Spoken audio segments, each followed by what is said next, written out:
Bakit hinayaan po natin? Bakit hinayaan ninyo na singilin ng taong bayan ng systems loss doon na lang sa non-technical? Pilferage, yung jumper, yung illegal connection. Bakit hinayaan nyo ang mga distribution companies na singilin kaming taong bayan na hindi naman namin kasalanan? Ibig sabihin lang po nito, dapat makolekta mula doon sa mga customers, mula sa mga distribution utilities, yung amount na sasapat para mabayaran yung planta na dapat bayaran. Kapalpakan ninyo, yung tao, ang consumer, ang customer nyo magbabayad. Anong klase yan? I'm very disappointed, inabuso nyo yung mga consumer. I would like to ask our chairman of the Energy Regulatory Commission, Attorney Francis Juan. Narinig niyo naman po siguro, Attorney, Chairman, yung instruction po ng Pangulo na it is a mission, our mission now.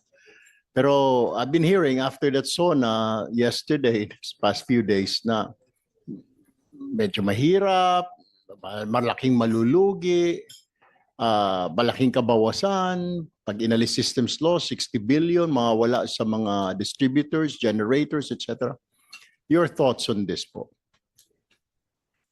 Kung ito po ay ang ipag-uutos ng batas sa pamamagitan nga nung pag-amyenda noong Section 43F at hindi na maaaring masingil yung gastusin na associated dun sa system loss, ito po ay aming i-implementa ng buong buo ng naaayon doon sa amyenda. Ang mga concerns lang po na naglabasan matapos nga po yung SONA ay yung maaaring impact nito sa operasyon ng ating mga distribution utilities. Kasi ito pong system loss, ito ay associated hindi doon sa kanyang negosyo ng distribution, kundi doon sa pag-procure niya ng generation ng supply at ito naman ang kanyang i-deliver o dinidistribute sa kanyang mga consumers. Dahil po doon sa prinsipyo ng pass-through na pinaiiral natin, ang mga distribution utilities ay pinapayagan natin sa kasalukuyan na mabawi yung gastusin na yon na associated dyan sa kuryenteng kinuha nila mula sa generation companies pero hindi na aktual na naihatid sa mga distribution, sa mga customers nila. At kung ito po ay gastos na hindi naman maiwasan yung mga technical losses. So kakailanganin lang po ng pagdedesisyon kung ano ang magiging mekanismo na para ito ay mapaghatian o kaya yung burden ay mapasan hindi ng mga consumers kundi ng ating mga utilities o kaya naman ay yung iba pang stakeholders sa ating power sector kasama na ang generation at transmission. Pero Mr. Chairman, dalawang klase po ang systems loss. Sa ilalim po nito is a technical, yung sinasabi mo law of physics. Para pong walang iniwan yan. Pag nag-order ako isang restaurant, nag-order ako ng isang blocking yelo sa isang ice plant.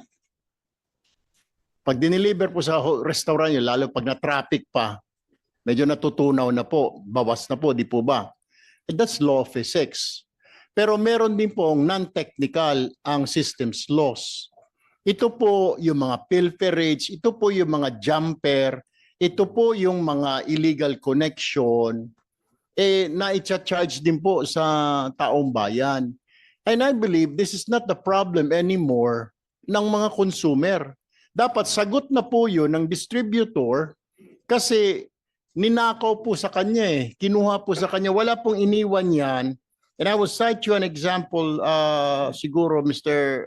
Chairman, sa mga tindahan na lang po.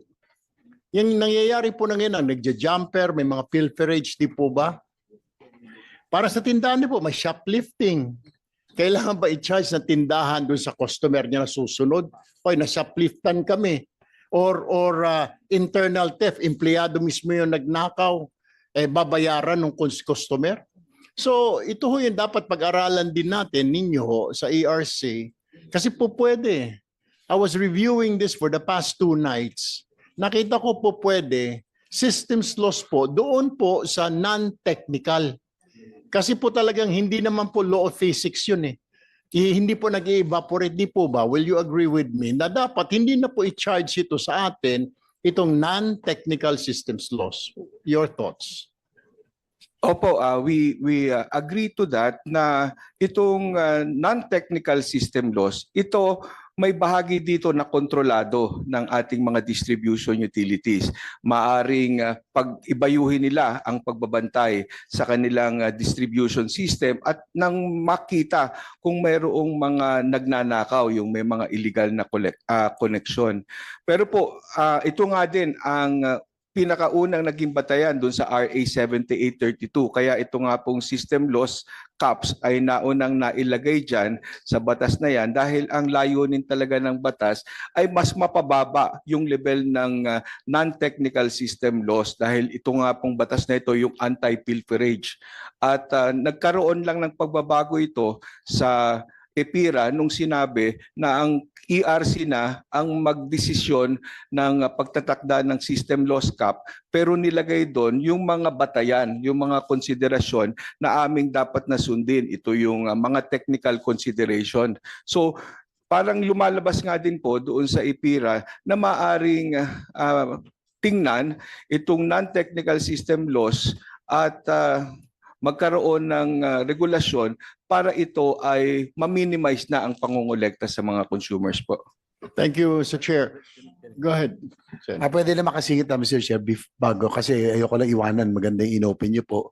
Kasi napansin ko po rin noon, dati pag merong mga nagja-jumper, no, nabanggit nyo, mga illegal connection, hinahabol ho yun, tsaka hinahabla. Pero ngayon, dahil dito sa systems tos, hindi na hinahabol, wala na rin naghahabla.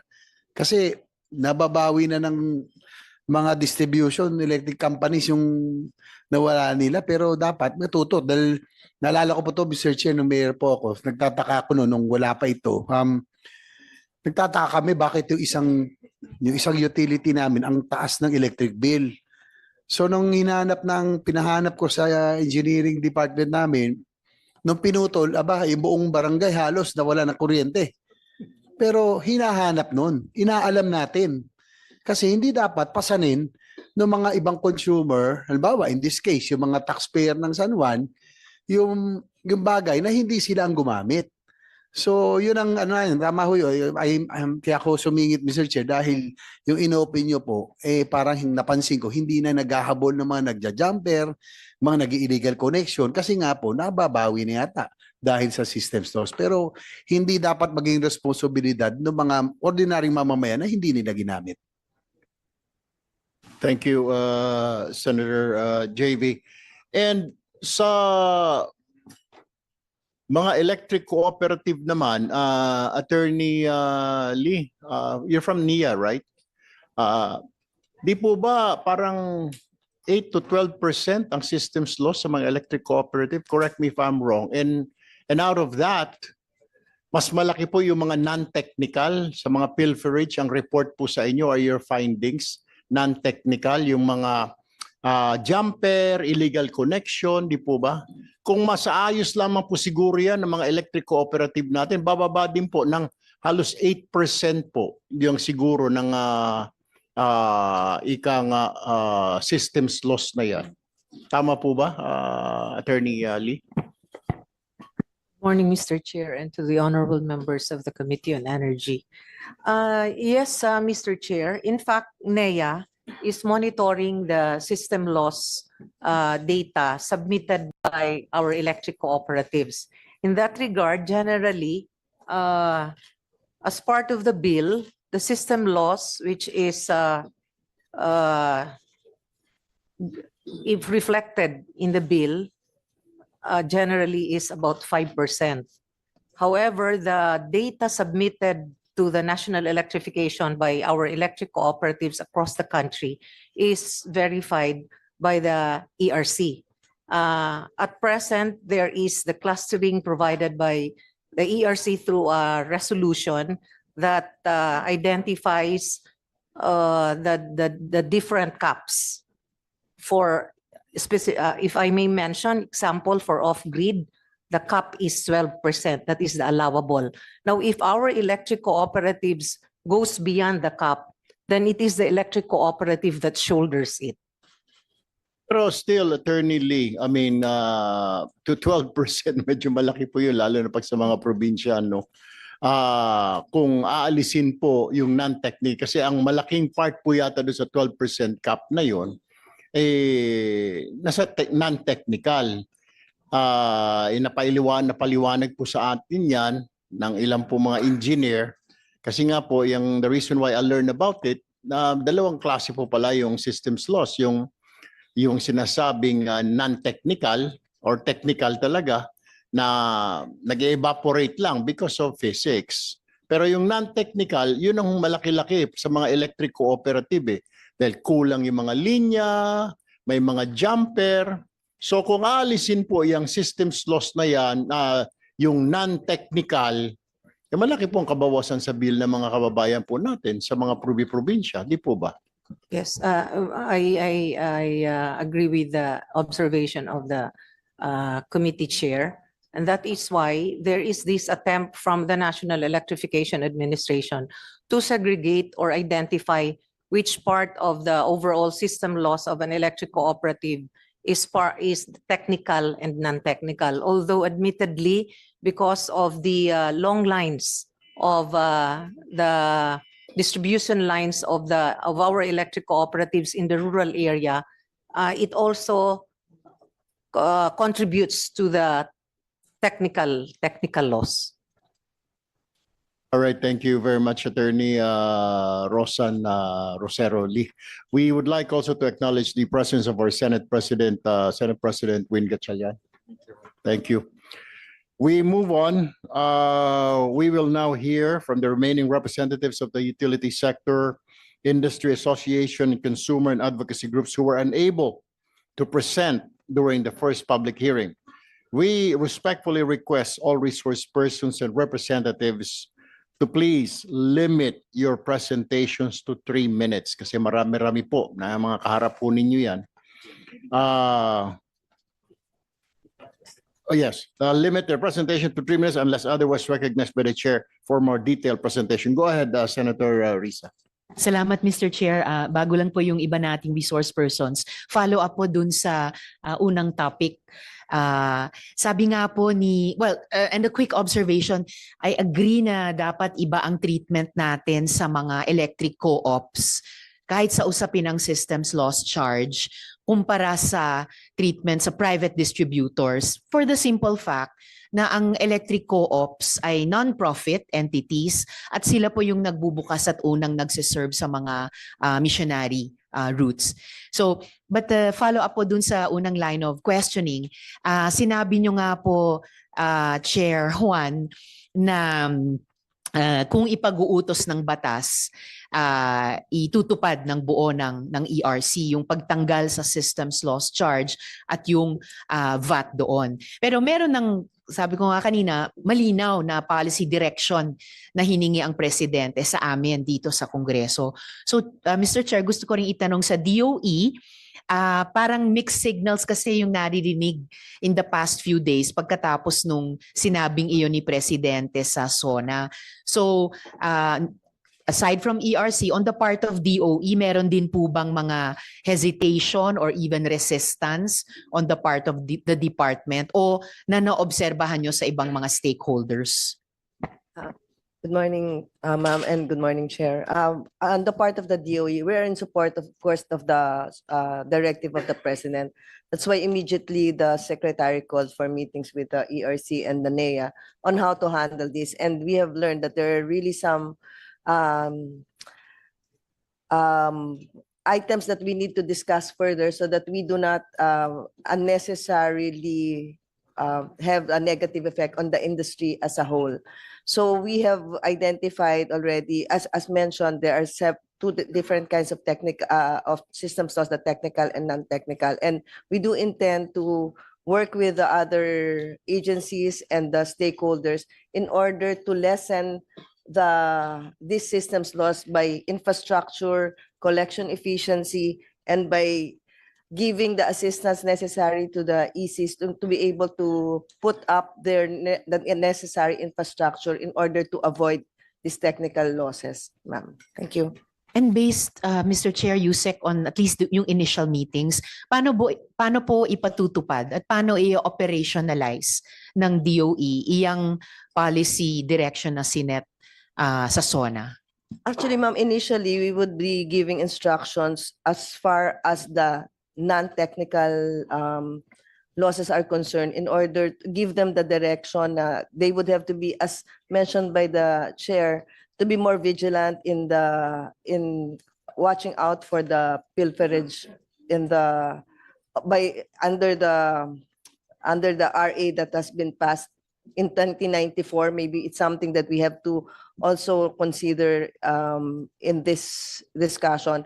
We have to adjust already with the help of the ERC on what is actually allowable, because what's happening is there is a range, and anything that is beyond that, alam na rin nila as a parang self-regulating na if you go beyond that, sagot nyo na eh. It's really determining what is the optimized or the appropriate percentage that should be allowed, that should only cover mostly by the technical losses rather than the non-technical. So we'll be coordinating, of course, with NEA, and as you have mentioned, Madam, that there are some intricacies insofar as treatment between the private DUs and the EC. So the objective is for ERC to actually have the appropriate rate that would be applicable for each and every DU and cooperative, ma'am. Yusek, Mr. Chair, did you mention 2094? 1994. sorry. It's- Okay po. sorry. 1994. Kasi at nabanggit nyo rin po yung ERC. So, Chair Juan, Mr. Chair, may timeline na po ba kung kailan maaasahan ng ating mga consumers itong pagpapatupad ng pagtanggal ng systems loss charge at VAT sa charge na yan sa ating mga bills? Ang ginagawa po namin ngayon, while naghihintay kung ano ang magiging final na version ng pag-amyenda sa IPIRA, ay tinitingnan po kung paano pa mas mapapababa yung cap at ano yung reasonabling mga bagong cap na maaaring ipatupad para sa ating mga distribution utilities. Tinitingnan din po namin yung non-technical system loss, yung component na yan na kung maaari ng bawasan pa ng mas malaki ang pagbawas kasi nga ito po ay within the control. Of course, hihiling din kami, syempre na matingnan din natin yung original na batas, yung Anti-Pilferage Act. Dahil po gustuhin man ng ating ilang mga distribution utilities na talagang manghuli.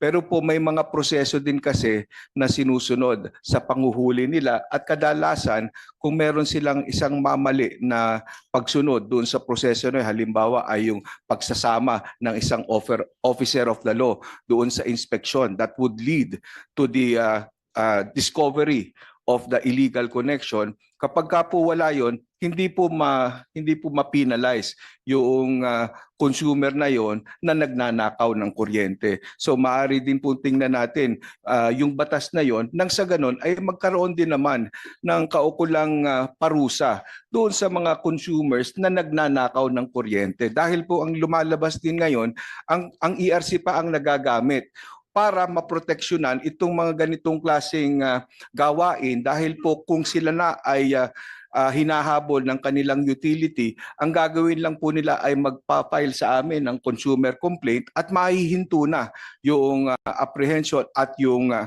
disconnection at sa kalaunan, kung mayroon talaga silang hindi nasunod doon sa proseso ng apprehension, ay wala kaming choice but to declare na yung panghuli na yon ay hindi naayon sa batas. So ito po yung mga ginagawa namin at base doon sa datos na nakarating sa amin, tiningnan po namin ang performance ng bawat utility. Para po sa mga private utilities, as of 2024 na datos nila, tiningnan po namin from 2020 to 2024, mayroong 8 na mga distribution utilities ang nag-ooperate within the cap. at meron pa rin 12 na hindi. Sa mga ECs na may 12% na system loss, marami dito ang nasa within the cap na of 12%, 11 versus yung 3 na over the cap. Sa EC Cluster 2, yung 10.25 na cap, 42 ang within the cap at may 31 ang wala.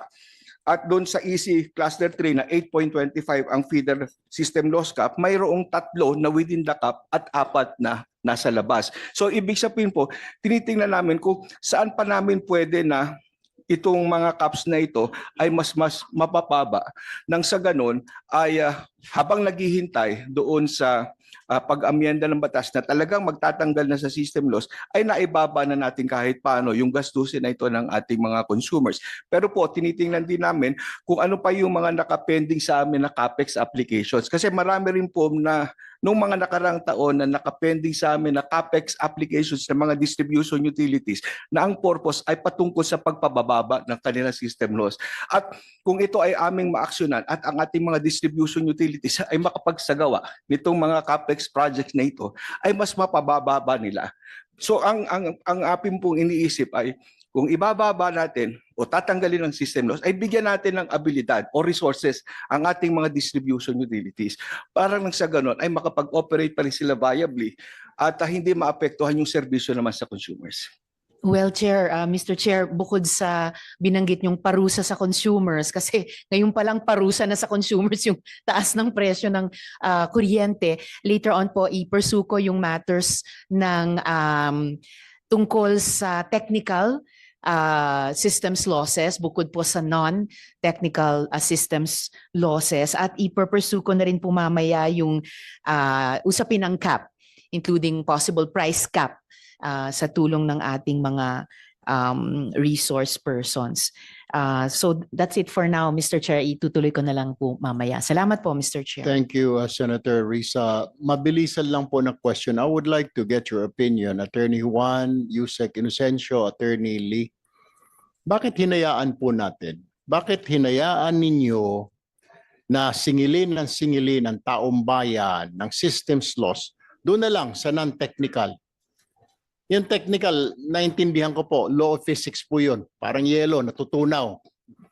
Pero yung non-technical, yung pilferage, yung jumper, yung illegal connection, bakit hinayaan nyo ang mga distribution companies na singilin kaming taong bayan na hindi naman namin kasalanan?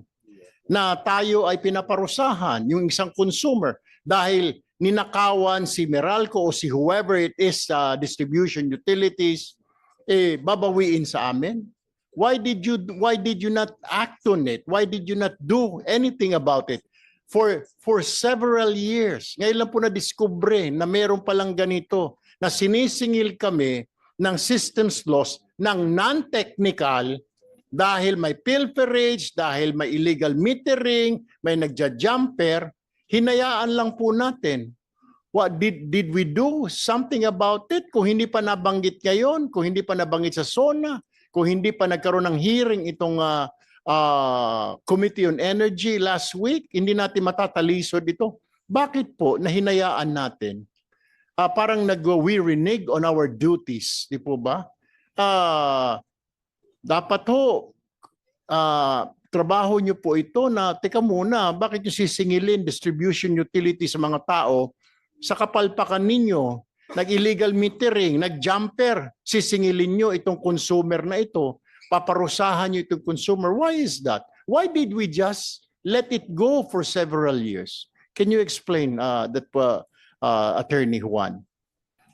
Gaya po ng nasabi ko, Mr. Chair, ito pong pagkakaroon natin ng system loss cap ay nagsimula at nababatay doon sa Anti-Pilferage Act noong 1990s pa. Ito yung RA 7832. At ang layunin nga po nung pagkakaroon ng cap at yung pagpapababa ng cap na ito, legislated cap ito, over time ay ibinaba, ay para mapababa yung gastusin relating to pilferage. Kaya nga po anti-pilferage. So ibig sabihin po, doon sa batas na yan mismo, doon sa pulisiya na nakapaloob dyan sa batas na yan, ay pinapayagan, this is a legitimate cost, pero subject to a limit. At ito nga po ang aming tinutukoy ngayon sa pag-aaral ng kung ano yung nararapat na cap, bagong cap. Kung itong para sa non-technical loss ay totally pwede na nating ma-zero ang cap para dito nang sa ganon ay wala na po talaga magiging recovery. Thank you. Ito po yung hinahanap natin ng committee na ito. Siguro unahin na po natin itong non-technical, itong mga pilferage, illegal metering, tampering. Wag na hong isingil sa mga kababayan natin, pati yung VAT na ito. Ano po? Anyway, moving on. Let us now hear the representative from the First Gen Corporation. You have 3 minutes. Okay, San Miguel Global Power Holdings Corporation, you have 3 minutes, please. Mr. Chair, Senators Ontiveros and Senator Ejercito, good morning. Thank you for having us in this hearing. We support any measure that will strengthen government institutions such as the ERC, and we certainly support any measure that will help the consumers. Thank you, sir. That will be all for us for this time. Thank you very much, San Miguel Global Power Holdings Corporation. Comsec, who's next? National Grid Corporation of the Philippines. You have 3 minutes. Good morning, Mr. Chair. May I call on our Assistant Corporate Secretary, Attorney Concepcion, to do the opening statement, a short one lang po. Please. Morning, Mr. Chairman. Good morning to the members of the Committee on Energy of the Senate. The National Grid Corporation of the Philippines, in its capacity as the country's transmission network provider and system operator, expresses its gratitude for the opportunity to participate in this important discussion on ensuring that electricity remains affordable, reliable, and accessible to Filipino consumers.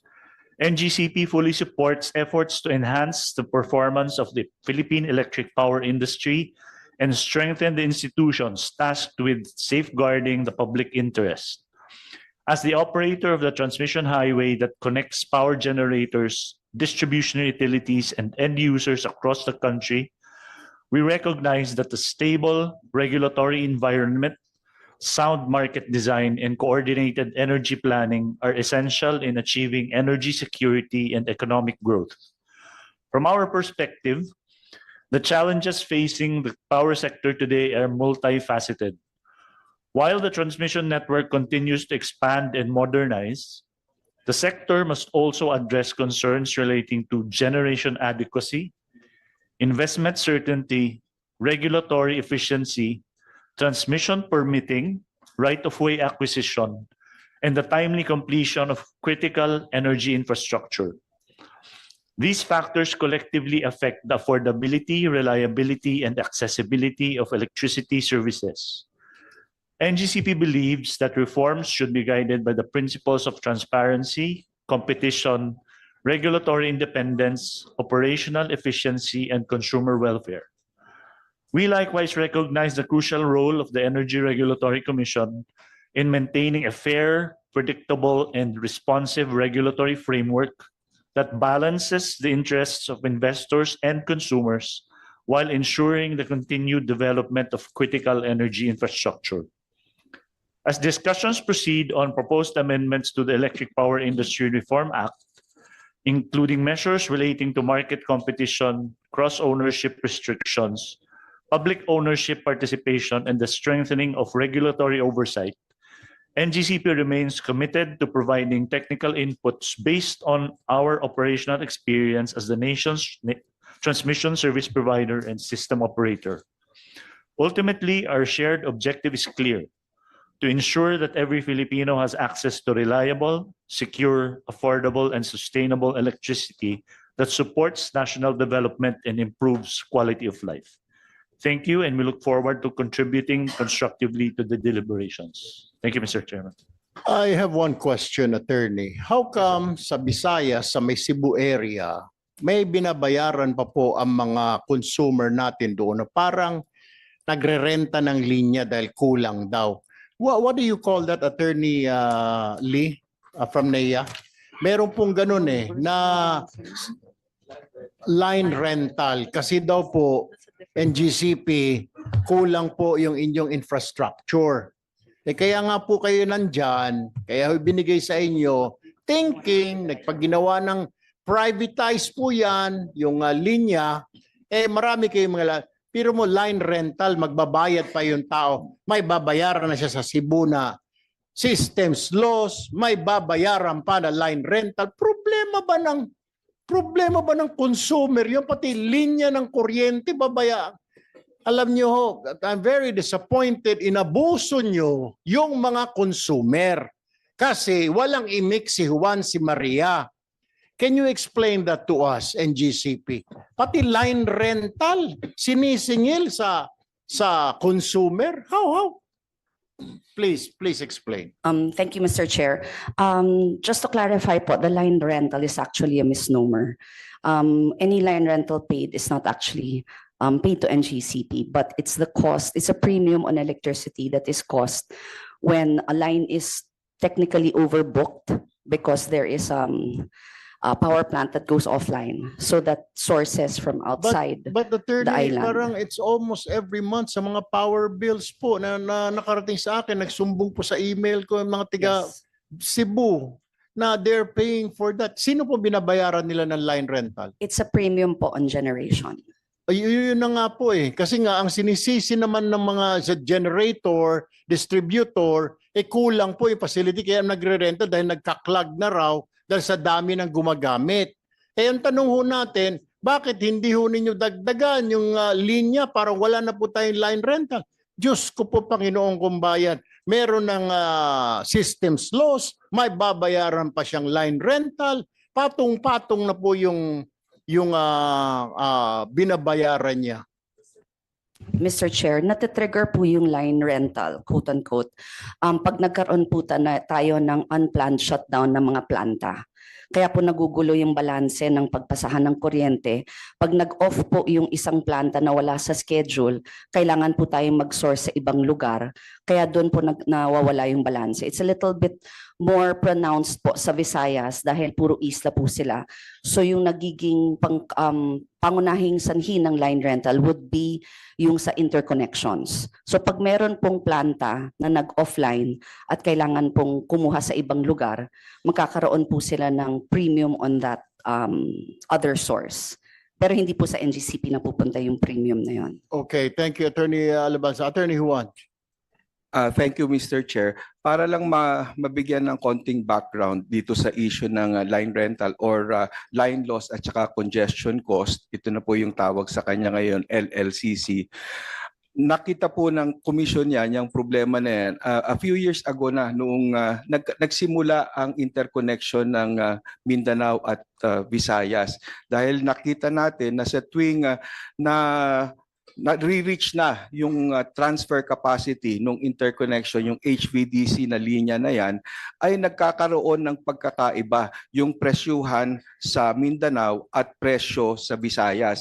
Yung pong ating kasing WESM ay sa WESM rules na pinasinaya ng Department of Energy, nandyan po yung disenyo ng ating WESM na kung saan ang ating Pilipinas ay binubuo ng iba't ibang grid. Ito ay nakabase doon sa mga lokasyon ng mga substation kung saan nakakonekta yung mga generation plants at saka yung mga distribution utilities. So meron tayong nodes na kung saan nakakabit mga generator, customer. Meron namang mga nodes na customer lang ang nakakabit doon.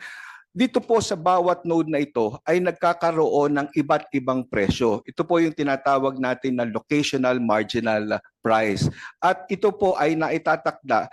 Ang alam po kasi natin, ang WESM, nagkakaroon tayo ng isang planta, yung marginal plant, na siya yung nagtatakda ng talagang presyo para sa trading interval na yan. Ito po yung tinatawag nating system marginal plant.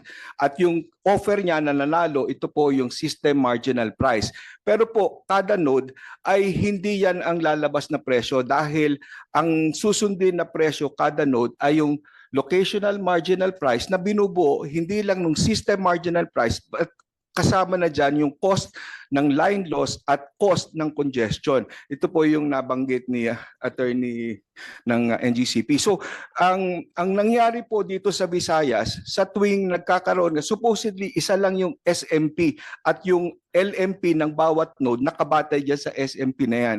Pero dahil dito sa interconnection ng Visayas at Mindanao at nagkakaroon ng dalawang presyo, yung pong mga ating electric cooperatives lalo na sa Visayas, sa Region 8 na nakakontrata ng generation na nanggagaling sa Mindanao, ang kanila pong presyo, yung node nila, nakakonekta sila dito sa Visayas na ang system marginal price na nagtakda ng locational marginal price nila ay mas mataas kasi sa Visayas mas mataas ang lumalabas na locational marginal price at sa Mindanao ay mas mababa. Yung pong line rental ay kinakalkula batay doon sa kanilang bilateral contract quantities na nakontrata mula doon sa planta sa Mindanao at ang nangyayari po ay kumbaga dahil hindi nakatawid yung mas murang nakontrata nilang generation mula sa Mindanao, ang nagsupply po nitong kuryente na ito na kanilang actual na ginamit ay yung mga plantang nanggaling sa Visayas na nagtakda naman ng system marginal price dyan ay yung planta ng Visayas na mas mataas. So ang nangyari po, ang talagang gastos ng ating mga electric cooperatives sa Visayas nakabatay dun sa presyo na yan ng planta ng Visayas. Pero ang babayaran naman nila actual kasi nakontrata nila yung sa Mindanao na planta, ang babayaran nila batay doon sa presyo ng nasa Mindanao na planta na mas mababa. So nagkakaroon naman po dahil yung line rental ay ginagamit natin pambalanse. Ibig sabihin lang po nito, dapat makolekta mula doon sa mga customers, mula sa mga distribution utilities, yung amount na sasapat para mabayaran yung planta na dapat bayaran. At dahil po sumosobra naman ang nakokolekta mula doon sa ating mga distribution utilities sa Visayas at ang ibabayaran naman nila sa Mindanao ay mas mababa, nagkakaroon po tayo ng tinatawag na net settlement surplus. At ito po supposedly ay ibinabalik doon sa kung sino ang nagbayad. Unfortunately, Mr. Chair, Chairman Juan, hindi po ganoon ang nangyayari. Wala naman sila nakukuhang refund. Paano ho yan? Naibubulsa lang. Kaya nga po masaklap nga ho doon. Bakit sila ang magbabayad? Nagninegosyo, ikaw distributor, generator. Kapalpakan ninyo, yung tao, ang consumer, ang customer nyo magbabayad. Anong klase yan? Ano ibig sabihin?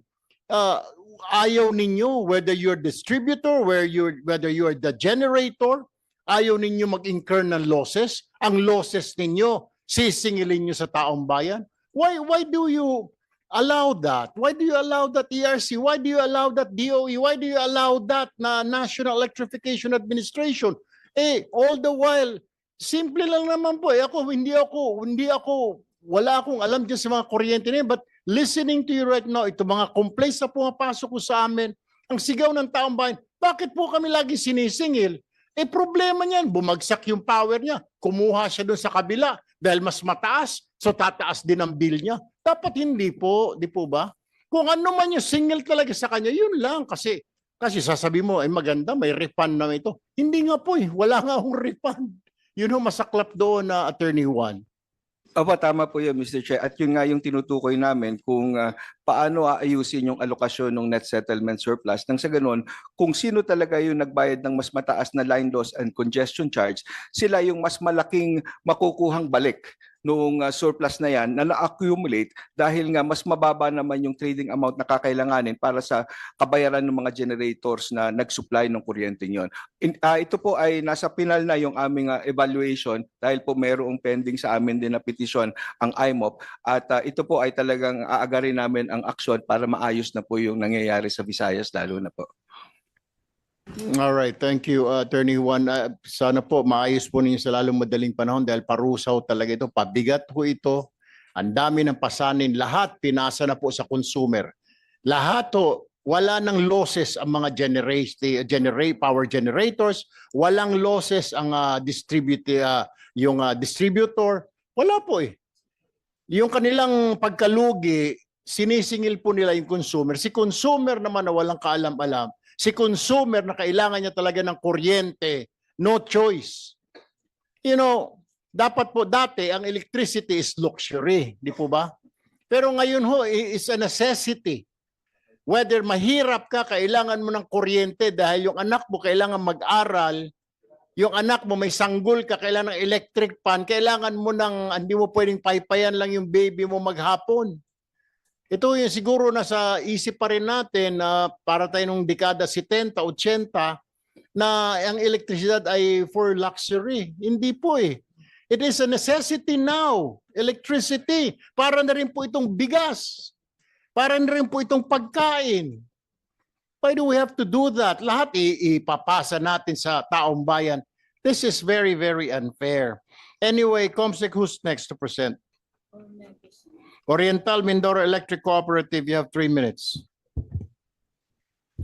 Honorable Senate President, Honorable Senators, distinguished guests, ladies and gentlemen, magandang umaga po.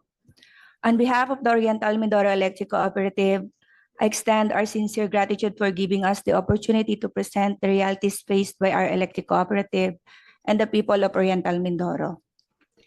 Electricity is more than the commodity. It's a basic necessity that powers our homes, hospitals, schools, and businesses, and the local economy. For the people of Oriental Mindoro, reliable and affordable electricity is essential to improving lives and sustaining development.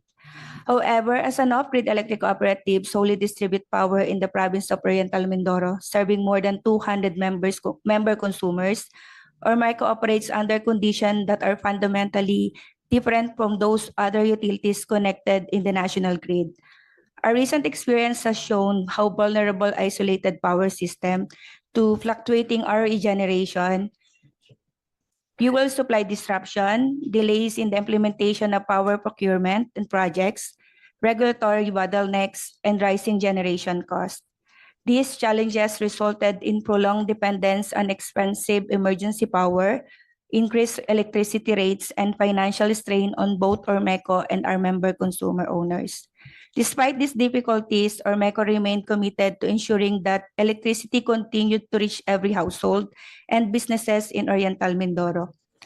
For this reason, we respectfully urge the Honorable Senate to consider policy reforms that will strengthen the energy security of all off-grid and missionary areas.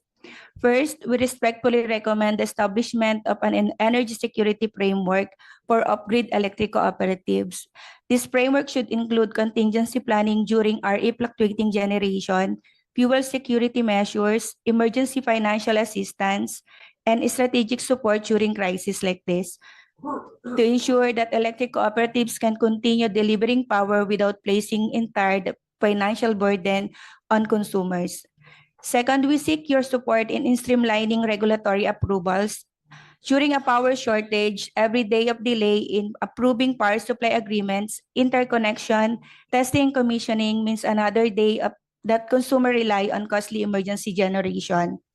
Off-grid electric cooperatives simply do not have the luxury of waiting through lengthy regulatory processes, while communities continue to suffer from unreliable electricity. Third, we respectfully ask for the reforms in the release of the universal charge for missionary electrification subsidies. Timely subsidy releases are vital to sustaining the operations of power providers serving isolated grids. Delays in these subsidies weaken the financial capability of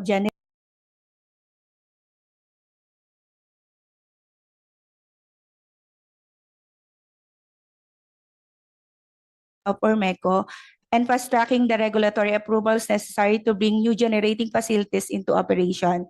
So this immediate intervention will help stabilize electricity rates, improve supply reliability, and protect the welfare of our consumers. Honorable Senator, on behalf of ORMECO and more than 200,000 member consumers that we serve, respectfully ask for your continued guidance, legislative support, and partnership in building the energy sector that is resilient and affordable for every Oriental Mindoreños, regardless of where they live. Maraming salamat po. Thank you, Ormeco. Pero ma'am, tanong ko lang ho, ay nagrally lang yung mga mga consumer ninyo last week dahil sa taas ng kuryente ninyo at pangit pa ang serbisyo. Hindi ba kayo sinasubsidize? Di ba may subsidiya kayo mula sa National Electrification Administration? Ano ang reason? Bakit? Sa ngayon po, Mr. Chair, ang amin pong supply is mixed or blended. Meron po kaming tinatawag na subsidized dun po sa mga regular IPPs namin and yung mga na-aproba na po ng ERC under 57 megawatt. However, meron pa rin po kaming supply na nanggagaling sa emergency power. Ito po yung mga supply kung saan sila po yung sumasalo kapag kagaya ng aming, sa panahong ito po, ang renewable energy sources namin ay mababa. Minsan po walang takbo and wala po itong penalty. And then ang amin pong iba sa 57 megawatt na inaasahan po namin na tumatakbo na dapat. This is 24 megawatt po sana na tumatakbo na within this year, hindi pa rin po sila nakakapag-deliver sa Ormeco. Kasi ma'am, kung hindi nyo na ho kaya mag-deliver ng kuryente dyan, marami ako nakakausap na gustong pumasok dyan, sa totoo lang. May mga Chinese company, may mga European, gusto pong pumasok talaga. Hindi ko lang nga maintindihan eh. Bakit kayo pa ang patuloy nag-ooperate? Sa totoo lang ho, sinusukan na kayo ng mga consumer. Sinusukan na kayo ng mga tiga Oriental Mindoro. And it's a fact. Yung utol ko pa rito si Senator Raffy Pan-Chairman, problema na kayo. Bago pa ho siya, problema pa rin. Hanggang ngayon, hindi na natapos-tapos. Baka abutan pa kayo ng mga apo ko pag naging senador isang araw ngayon. Ganun pa rin ang problema. Attorney Rosanly, anong magandang gawin dito sa Ormeco? Laging brownout na lagi, mataas pa sumingil. Hindi na nahiya, Diyos ko po. Yes, Mr. Chair, Aren't they subsidized? they are receiving subsidy from the government considering that they are off-grid. Okay. So they are getting a share on their subsidized approved generation rate from the UCME. All right. Yes. However, as explained, while NEA has been pushing for the utilization of renewable energy so that it can be blended in their energy mix in the effort to lower the rates other than the subsidized amount or portion that is taken from the national government through the UCME. So, kailan ho kaya na makatikim yung mga tiga-Ormeco ng dire-diretso na walang brownout? Kasi may brownout na, may mataas pa na presyo, doble-doble yung pasanin. Ano ho kaya ang plano dito? Energy Regulatory Commission, maybe you could help. Ano hong solusyon kaya dito sa mga tiga Mindoro Oriental? Thank you, Mr. Chair. Sa pagkakaalam po natin ay may mga programa ang Department of Energy at isa na dyan ay yung pagganahin, yung transmission line na makukonekta sa Mindoro Oriental at saka yung Occidental. Dahil po lalaki yung merkado, mas makakahikayat na tayo na mayroong mamuhunan dyan na mas malalaking planta nang sa ganon ay matugunan yung problema ng supply at hindi yung nangyayari ngayon na pautay-utay ang pagtatayo ng mga planta at karaniwan pa ay diesel. Sa parte naman po ng Energy Regulatory Commission, mayroon po kaming binalangkas na panukalang distributed energy resources rules para sa off-grid. Dahil nakita po natin na malalawak naman din po itong mga islang ito, itong mga off-grid areas na ito. At mayroon dito mga commercial establishments, mga industrial establishments. Ang gusto po natin ay mahikayat itong mga may-ari ng mga ganitong establishments na maglagay sila ng sarili nilang mga solar installations at kung sila ay mayroong extra na mapuproduce, ito po ay ibibigay nila sa kanilang mga cooperatives dito in the case of Mindoro, Ormeco, at sila po ay mababayaran equivalent doon sa sagar, yung socialized. At dahil po ito ay sagar, ang presyong ibabayad dito sa mga distributed energy resources na owners or operators, makakabawas po ito doon sa pangangailangan na i-subsidize yung generation cost ng off-grid ng Mindoro. Dahil po kung madi-displace niya yung generation lalo na ng diesel, mas mabababa ang true cost generation. Ngayon po, kasama dito yung insentibo sa Renewable Energy Act na cash incentive na pupwede rin ma-access ng ating mga distributed energy resources owners or operators. So ito po, ang ginagawa lang natin dahil kung fully contracted naman ang cooperative, ang Ormeco halimbawa, magpapatupad tayo ng priority dispatch para dun sa export ng mga distributed energy resources. Nang sa ganon, itong mga diesel na nakontrata na ng Ormeco o ng kung sino pang off-grid EC, sila po ay standby na lang. Maaring babayaran pa rin sila ng capital recovery fee nila, pero at least hindi na sila gagastos ng fuel dahil po kada isang kilowatt hour na mapuproduce ng diesel, katumbas po ito ng 1/4 ng cost ng litro ng diesel. So malaking bahagi talaga po ng fuel ng generation cost ng mga off-grid areas natin ay yung fuel cost. At kung ito ay madi-displace ng renewable, mapapababa na natin at madadagdagan pa yung yung capacity doon sa mga off-grid areas po natin. So for now, ipasadyos na lamang yung brownout at saka yung taas ng presyo. Tumingala na lang siguro yung mga kababayan natin sa Oriental Mindoro. Wala ba talaga immediate solution dito? Kasi I'm not going to ask Ormeco anymore kasi nakailang hearing na rin, pinapanood ko ito dati, ang daming palusot, ang daming excuses on the government side. What can we do about this? Do we have to shut it down? Siguro i-cancel na yung lisensya nila. Ibigay na lang sa iba kasi marami naman po nagbo-volunteer na gustong pumasok po dyan. Di po ba? I don't know. Yung sinasabi mo, agreeable ako doon. Siguro yung linya from Oriental to Occidental, maraming papasok na ika nga ng mga investors. Gusto po nila. So siguro, why don't we talk to Napocor or to the NGCP? Kaya ba na lagyan na ng linya lahat ng buong Mindoro na yan? Are you doing that now or is it Napocor? For the interconnection po to the main grid, we already have an ongoing Batangas-Mindoro interconnection project. Kailan po matatapos yan? Attorney? For the submarine cable, 2028. For the overhead lines, 2029 po. So, kailan mararamdaman ng mga kababayan natin sa Mindoro na tuloy-tuloy na yung kanilang power? Of course, Mr. Chair, subject po dun sa existence ng supply. But pag natapos po yung overhead, which is in 2029, makaka-source na po ang Mindoro Island from the main grid, which is Luzon. All right, thank you, Attorney. Comsec, who's next? Palawan Electric Cooperative, you have 3 minutes. Mr. Chair, if I may, before the Palawan Electric Co-op. Go ahead. Salamat, Mr. Chair. Additional point of information lang kaugnay nung naunang pag-uusap natin na with all due respect po sa Attorney Rosano, NEA never subsidizes the co-ops. Nagpapautang lang po, tama po, no? Nagpapautang lamang po ang NEA sa mga co-ops. So consumers po talaga ang nagsasubsidize sa fuel ng NPC at mga new power providers sa pamamagitan ng UCME. Just for the record, Mr. Chair. All right. Palawan Electric Cooperative, you have 3 minutes, sir. To the Honorable Chair and members of the Senate, heads and representative of government agencies, and all other distinguished participants of this public hearing, good morning.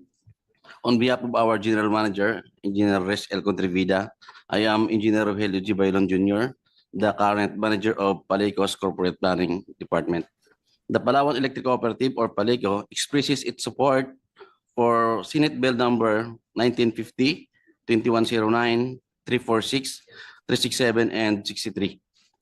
While respectfully proposing several amendments and recommendations aimed at better protecting electricity consumers and strengthening the electric cooperative sectors. First, on Senate Bill number 1950 and 2109, or the proposed amendments to the Electric Power Industry Reform Act, to be considered the following concerns. Paleco recommends expanding proposed tax exemptions or zero rating beyond generation to cover the entire electricity supply chains, including generation, transmission, distribution, and electric cooperatives. This would reduce cost passed on to the consumer and improve the financial and operational sustainability of electric cooperatives. Then, for off-grid electric cooperatives, we are not connected to Luzon grid. Paleco notes that WISIM is not currently applicable in that they rely on our bilateral contracts with NPPs. So when long-term PSAs are pending ERC approval, cooperatives may need EPSA to bridge the gap, which can expose consumers to higher true cost generation. Paleco therefore recommend allowing qualified off-grid cooperatives to enter into transitory power supply agreements or TPSA while awaiting for the approval of the long-term PSAs with appropriate government subsidies. Paleco also calls for the streamlining of LGU permitting affecting the Sitio Electrification Program, Barangay Line Enhancement Program to speed up the electrification of its household beneficiaries of this project or equivalent support to our household beneficiaries.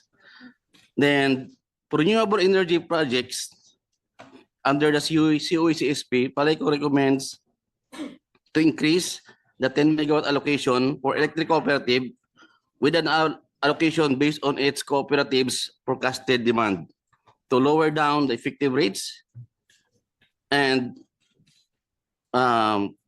to save the UCME subsidy. Then second, Senate Bill number 34637, which seek to strengthen the Energy Regulatory Commission. Paleco support reforms to strengthen the ERC. It believes a more independent, professional, transparent, accountable, and adequately funded ERC would improve regulatory decision-making, consumer protection, and overall stability and reliability in the power sector. Then lastly, the Senate Bill number 63, which seek to enhance the implementation of the Lifeline Subsidy Program. Paleco support strengthening the Lifeline Subsidy Program for low-income and vulnerable electricity consumers. However, it recommends that the subsidy be funded primarily through national government appropriations rather than relying heavily on contribution from the non-Lifeline consumers. Then Paleco agrees that government funding would be a fairer, more transparent, and more sustainable approach and would prevent additional financial burden on other consumers already facing rising the electricity cost.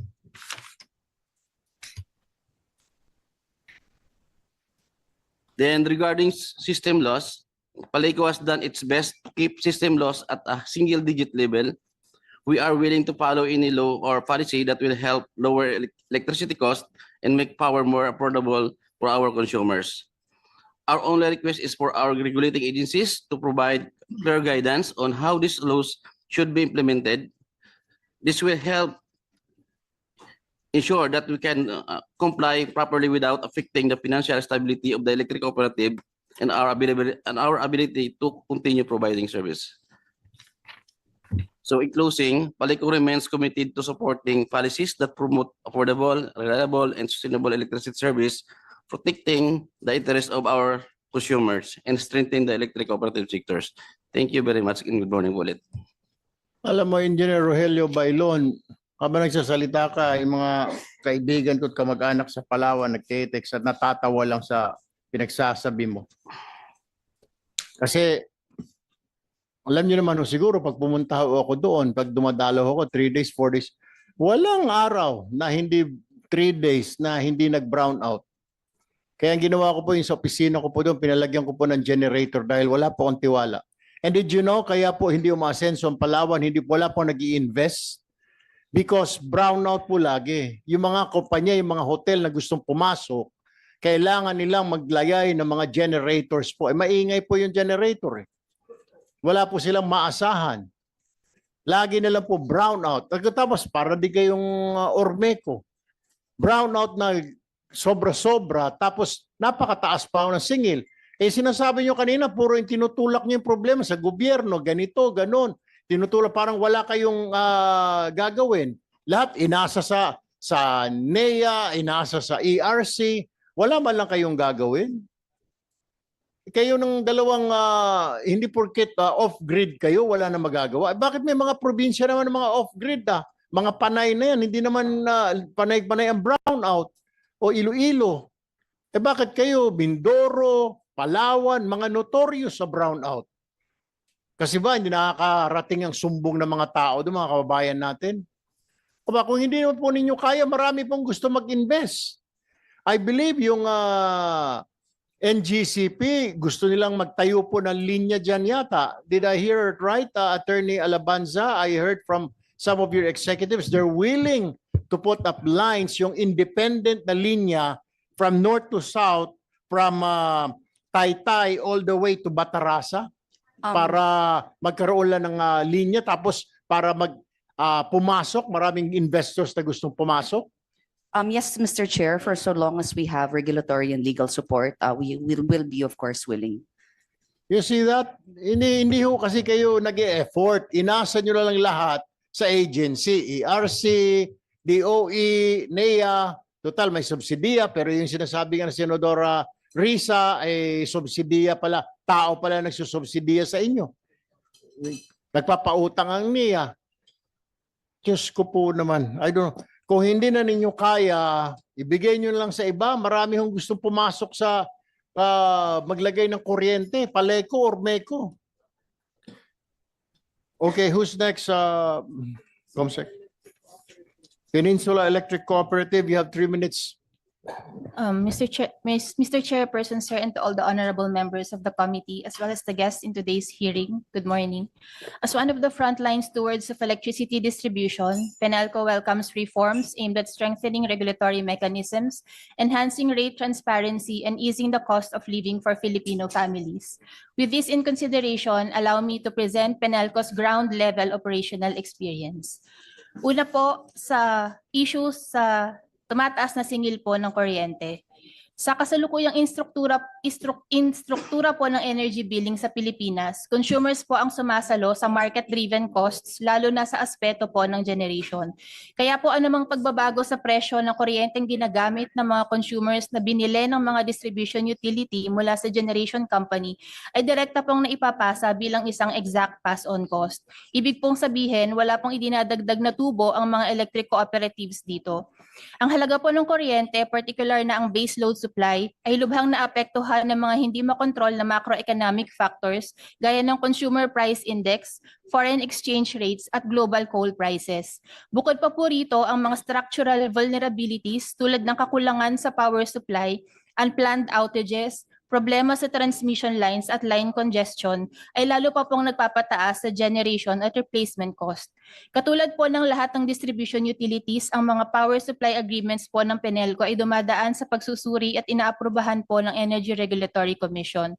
We also second the statement of Honorable Chairman Juan na kapag po hinihingaan namin ng fuel receipts ang mga generation companies para po i-validate ang mga pass-on cost na ito, iginigiit po nila ang confidentiality clauses mula sa kanilang fuel purchase agreements.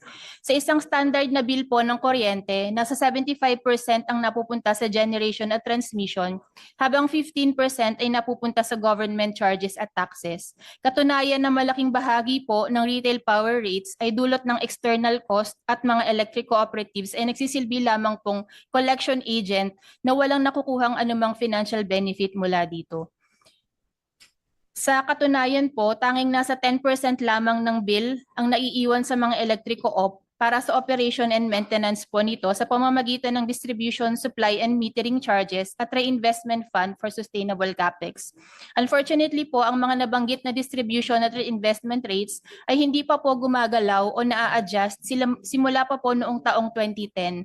Para po sa Penelco, katumbas lamang po ito ng 1 peso and 53 centavos per kilowatt hour o nasa 153.72 po para sa isang household na may 100 kilowatt hour consumption. Bilang mga non-profit utilities po na sumasailalim sa isang strict cost recovery model, nahaharap ang mga electric cooperatives sa isang existential threat habang pilit nilang pinagkakasya ang mga stagnant funds na ito laban sa tumataas na operational cost para maipagpatuloy ang mga critical na reliability projects at araw-araw na operasyon. Gayunpaman, mayroon din pong ibang source of fund ang mga electric co-op tulad ng loans, subsidy at electrification fund under ER 1-94. Subalit ang pagkuha po ng loans mula sa mga bangko o sa NEA ay nangangailangan na ang mga popondohang proyekto ay kasama po sa Capital Expenditure Projects application na isinusumiti po namin sa ERC.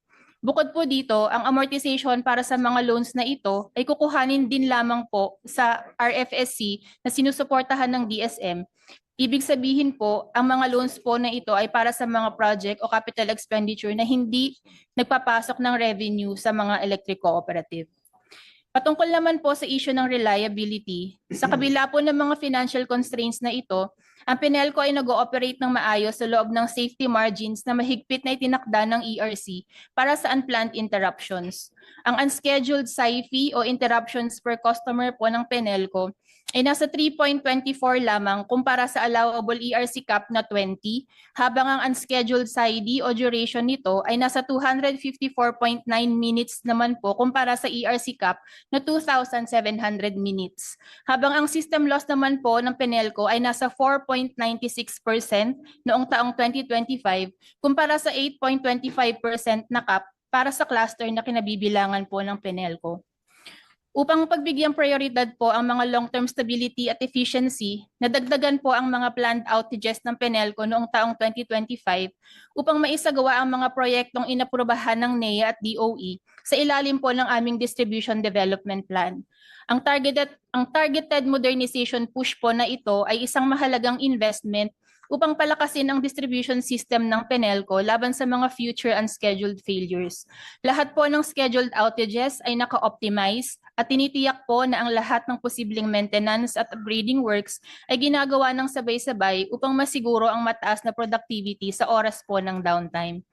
Sa pagsasagawa ng mga ito, patuloy din pong nahaharap ang aming kooperatiba sa malalaking hamon, kabilang na rin po ang mga right-of-way issues sa mga government agencies at mga local government units, environmental protection hurdles, hindi pagsunod ng mga contractors at ibang property owners sa tamang transmission clearances, at ang sadyang matagal na procurement process. Upang matiyak po na mananatiling abot kaya ang kuryente at maging viable ang mga utilities, may ilang legislative at regulatory reforms po kaming nais imungkahi.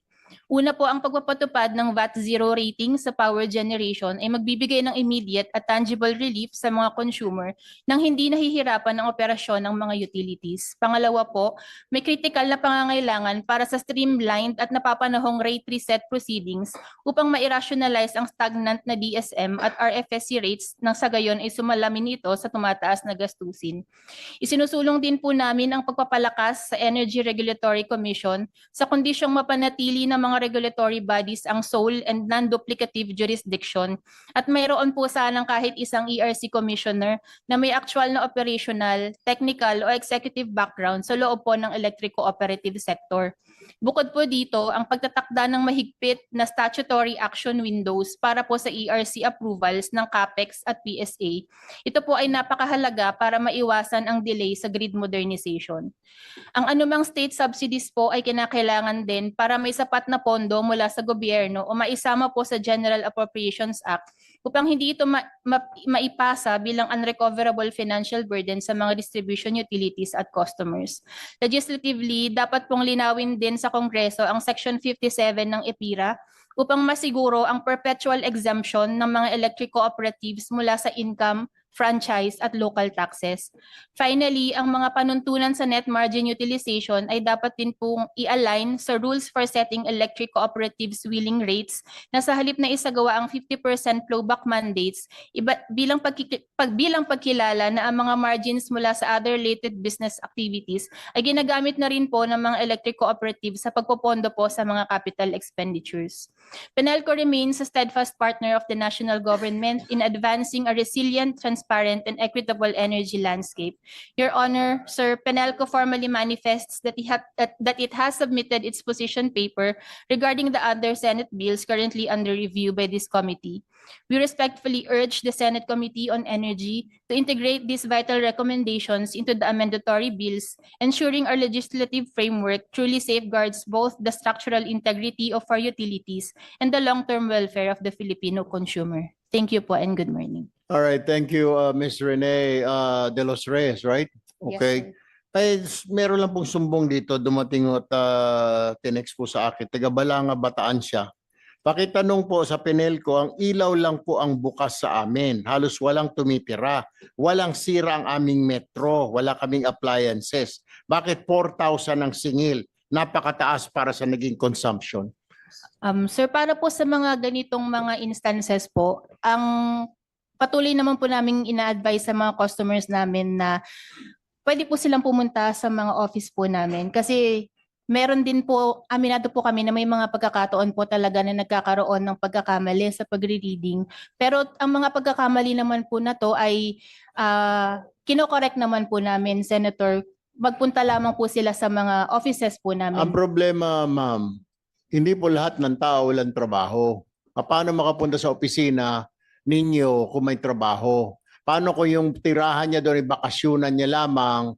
O paano kung mga senior citizen na nakatira, imbes na pumunta siya na magreklamo, mamasahe po siya sa inyong opisina, hindi na lang ho natin hindi na lang ho nila itutuloy. I mean, that's a poor excuse. Magreklamo dahil may dapat ho trabaho ho ninyo yan at to deliver yung right bill, tama po yung amount, hindi po yung sasabihin pag may pagkakamali kami, hindi ho uubra yan kasi hindi po lahat ng tao may oras para magreklamo, Ms. De Los Reyes. Tama po, Senator. And humingi po kami ng paumanhin sa mga pagkakamali pong ito. Pero gayon din po, na-acknowledge po namin na meron nga pong, hindi po lahat ng tao ay may oras para po magtungo sa aming mga opisina.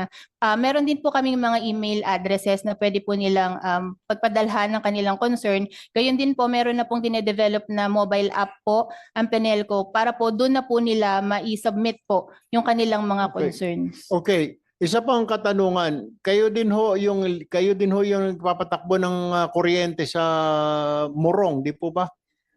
Penelco po? Sakop po ng franchise ng Penelco ang Morong po, Penelco Senator. yung Morong, di po ba? Tama po. Bakit po linggo-linggo ang brownout ho doon? I mean, minsan kasunod, Friday, Saturday, minsan tigwa 1 hour lang naman, pero brownout, yung sagot po ng mga tao daw ninyo na may tumawid na pusa doon sa kuryente, kaya tumigil yung kuryente, bumagsak yung poste dahil malakas ang hangin. Ano ba yung mga bulok na yung mga poste ninyo? Ma'am, could you fix this problem? Ano po? Hindi po pwedeng we have a lot of excuses na mahal ang diesel, mahal ang coal. Ormeco, Paleco, and Penelco, kayong tatlo, nakamonitor po ako sa inyo habang ako po ang committee chair ng energy dito. I'll be watching you guys. I'll be watching you.